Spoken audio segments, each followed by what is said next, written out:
Bugungi videomizda yumshoqqina, juda ham mazali italyancha kremli bulochkalarni tayyorlaymiz. Bulochka xamiri uchun idishga 100 ml iliq sut, xona haroratidagi tuxum, 5 osh qoshiq shakar, choy qoshiq uchida tuz hamda yaxshi oshirib beruvchi drojadan 1,5 choy qoshiq qo'shib, hammasini aralashtirib yuboramiz. Endi oz-ozdan elakdan unni o'tkazib, yumshoq, qo'lga yopishadiganroq xamir qorib olishimiz kerak bo'ladi.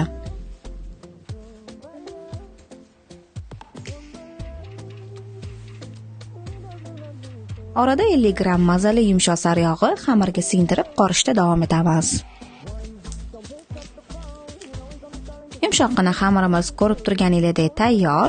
Uni yog'langan idishga qo'yib, usti yopilgan holda 1,5 soatga yaxshi ko'tarilib oshib chiqqunicha issiqroq holda qoldiramiz. Oshib chiqqan xamirimizni 10 dona bir xil zuvalachalarga bo'lib chiqamiz.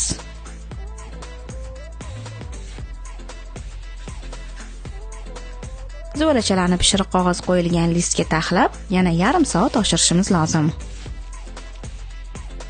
Oshib chiqqan bulochkalarga sut aralashgan tuxumni surib, oldindan 180 darajada qizib turgan duxovkada sutlari qizargunicha taxminan 15 daqiqaga pishirgani yuboramiz.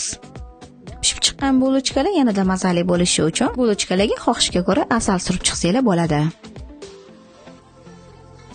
Bulochkalarimiz sovigunga qadar unga mazali krem tayyorlab turamiz.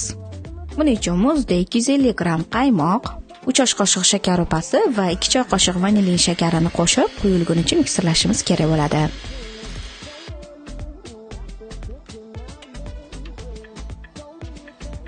Bulochkalarni o'rtasidan kesib, cho'ntakcha hosil qilamiz va shu joyiga kremdan siqib chiqaramiz.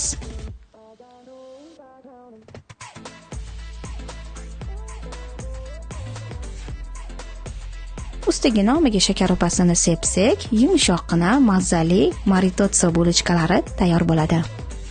Ushbu bulochkalar pirojniga ham o'xshashib ketadi, mazasi esa juda ham zo'r. Albatta sizlar ham tayyorlab ko'ringlar.